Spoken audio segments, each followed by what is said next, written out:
Hello friends, welcome to our channel தாய்மையொரு வரம். இன்றைக்கி நம்ம பார்க்க போகிற டாபிக் என்னென்னா, ப்ரெக்னன்சி டெஸ்ட் எப்படி எடுக்கணும், எப்போ எடுக்கணும், எப்போ எடுத்தால் நமக்கு அக்யூரேட் ரிசல்ட் கிடைக்கும் அப்படிங்கிறத நம்ம இன்றைக்கி பார்க்க போகிறோம். அது மட்டும் இல்லாமல் ப்ரெக்னன்சி டெஸ்ட் ரிசல்ட்டோட பேசிக், அதாவது கிட்டில் செக் பண்ணுறோம்ல, அதோட பேசிக் லாஜிக் என்ன அப்படிங்கிறதையும் நம்ம இந்த வீடியோவில் பார்க்க போகிறோம். வாங்க இப்போ வீடியோக்குள்ளே போகலாம். அதுக்கு முன்னாடி நம்ம சேனலில் யாரெல்லாம் தாய்மையடைய வெயிட் பண்ணிகிட்ருக்கீங்களோ அவங்கெல்லாம் சீக்கிரமாகவே தாய்மையடையறதுக்கு என்னுடைய வாழ்த்துக்கள். வாங்க இப்போ நம்ம வீடியோக்குள்ளே போகலாம். ஃபஸ்ட்டு ப்ரெக்னன்சி டெஸ்ட்டு கிட் இப்போ நம்ம எல்லா இடத்துலையுமே கிடச்சிட்ருக்கு.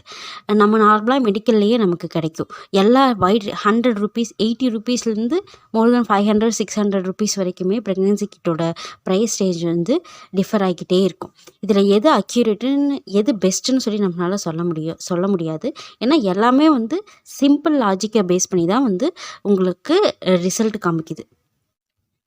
இதில் இந்த டெஸ்ட்டை நீங்கள் எப்போ பண்ணணும் அப்படின்னு சொல்லி பார்த்தீங்கன்னா, ஏர்லி மார்னிங் யூரினில் உங்களுடைய அந்த பீட்டா ஹெச்சிஜி லெவல் அதிகமாக இருக்கும். அப்போ செக் பண்ணிங்கன்னா உங்களுக்கு அக்யூரேட் ரிசல்ட் கிடைக்கும்.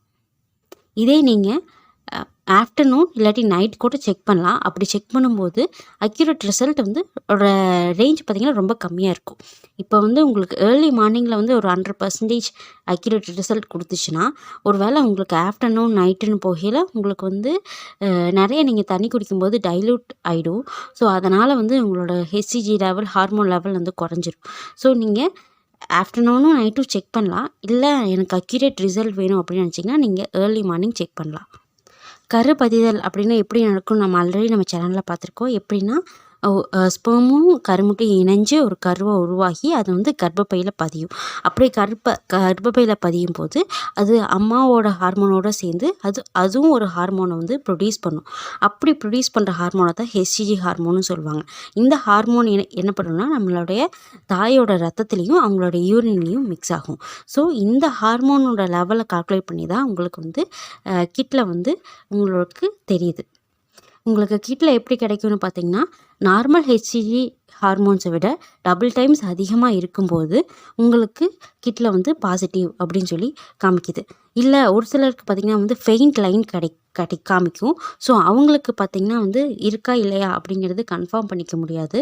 ஸோ அவங்க எப்படி பார்த்திங்கன்னா பிளட் டெஸ்ட் எடுத்து பார்க்கலாம். அது சீரம் பீட்டா ஹெச்சிஜி டெஸ்ட் அப்படின்னு சொல்லுவாங்க. ஹெச்சிஜி பிளட் டெஸ்ட் அப்படின்னு சொல்லி, serum beta HCG blood test அப்படின்னு சொல்லுவாங்க. இந்த டெஸ்ட் நீங்கள் பண்ணி பார்த்தீங்கன்னா உங்களுக்கு அக்யூரேட் ரிசல்ட்ஸ் கிடைக்கும். இன்கேஸ் நீங்கள் ப்ரெக்னன்சி டெஸ்ட் கிட்டில் உங்களுக்கு ஃபெயிண்ட் லைன் வந்துச்சுன்னா இந்த மாதிரி பிளட் டெஸ்ட் எடுத்து பார்த்து உங்களோட ப்ரெக்னன்சியை நீங்கள் கன்ஃபார்ம் பண்ணிக்கலாம். இந்த ப்ரெக்னன்சி டெஸ்ட் பார்த்திங்கன்னா ரெகுலர் பீரியட் சைக்கிள் இருக்கவங்க, அதாவது 28 to 30 டேஸ்க்குள்ளே பீரியட் சைக்கிள் இருக்கவங்களுக்கு, எப்போவுமே மிஸ்ஸே ஆகாது அப்படிங்கிறவங்களுக்கு நீங்கள் மிஸ் ஆன first day to second day அதுலேயே நீங்கள் செக் பண்ணி பார்த்துக்கலாம். அதில் செக் பண்ணாவே உங்களுக்கு எக்ஸாக்ட் ரிசல்ட் கிடைக்கும். ஆனால் ஒரு வேளை உங்களுக்கு இர்ரெகுலர் பீரியட்ஸ் இருக்குது அப்படிங்கிற பட்சத்தில் உங்களுக்கு ஓவுலேஷன் லேட்டாக நடக்குது அப்படிங்கிற பட்சத்தில் நீங்கள் 1 to 2 வீக்ஸ் வெயிட் பண்ணி செக் பண்ணிங்கன்னா உங்களுக்கு அக்யூரேட் ரிசல்ட் கிடைக்கும். அதாவது எக்ஸாக்டாக சொல்லணுன்னா உங்களுக்கு 30 டேஸ் சைக்கிள்னா 31st 32nd டேயில் நீங்கள் செக் பண்ணி பார்க்கலாம். அது ரெகுலர் பீரியட்ஸ் இருக்காங்க. இதே இர்ரெகுலர் பீரியட்ஸ் இருக்கீங்கன்னா, அதாவது உங்களுக்கு 45 டேஸ் 50 டேஸ் அந்த மாதிரி வருது, அது மட்டும் இல்லாமல் உங்களுக்கு ஓவுலேஷன் லேட்டாக நடக்குது அப்படிங்கிற பட்சத்தில் நீங்கள் 45 டே 50 டே 52 டேஸ் வரைக்கும் நீங்கள் செக் பண்ணி பார்க்கலாம்.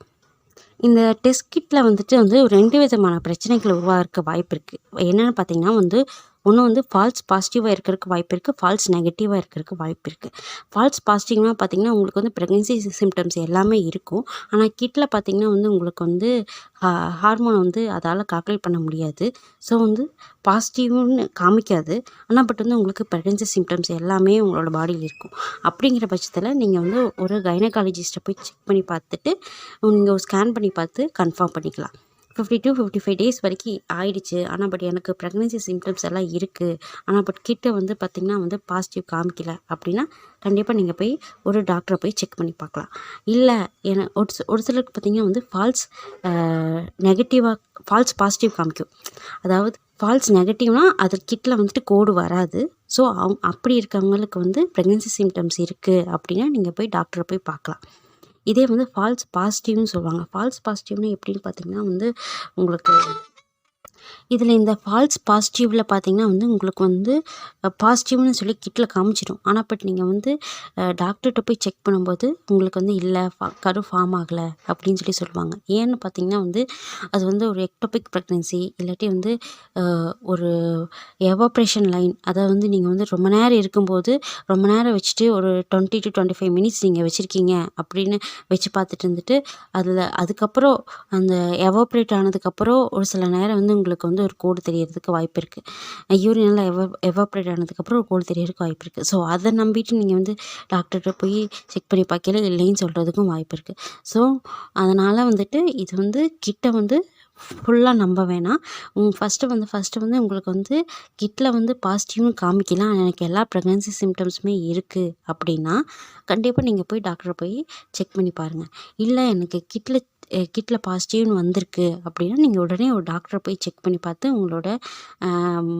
உங்களோட பாடியில் வந்து என்ன இருக்குது, கரு நல்லா ஹெல்த்தியாக இருக்கா, ஃபார்ம் ஆயிருக்கா அப்படிங்கிறத நீங்கள் கன்ஃபார்ம் பண்ணிக்கிறது ரொம்ப ரொம்ப நல்லது. ஓகேவா ஃப்ரெண்ட்ஸ், இப்போ வந்து ப்ரெக்னன்சி டெஸ்ட் எப்படி எடுக்கணும், எப்போ எடுக்கணும், அதோட சைடு எஃபெக்ட்ஸ் அதாவது வந்து அதோட எஃபெக்ட்ஸ் எப்படி இருக்கும் அப்படிங்கிறதையும், அது வந்து ஃபால்ஸ் பாசிட்டிவ் ஃபால்ஸ் நெகட்டிவும் பற்றி நம்ம இந்த வீடியோவில் பார்த்துட்டோம். எனக்கு தெரிஞ்ச எல்லா தகவலையும் நான் உங்ககிட்ட சொல்லியிருக்கேன். இதில் ஏதாவது டவுட்ஸ் இருந்தால் மறக்காமல் கமெண்ட் பாக்ஸில் கமெண்ட் பண்ணுங்கள். இந்த வீடியோ பிடிச்சிருந்தால் லைக் பண்ணுங்கள், உங்கள் ஃப்ரெண்ட்ஸ் அண்ட் ஃபேமிலிக்கு ஷேர் பண்ணுங்கள். மறக்காமல் நம்ம தாய்மை ஒரு வாரம் சேனலை சப்ஸ்கிரைப் பண்ணிக்கோங்க. அப்படியே பக்கத்தில் இருக்க பெல் ஐக்கானை ப்ரெஸ் பண்ணிக்கோங்க. அப்போ தான் நான் போடுற வீடியோ உங்களை உடனடியாக வந்து சேரும். ஓகேவா ஃப்ரெண்ட்ஸ், தேங்க்யூ, பாய் பாய்.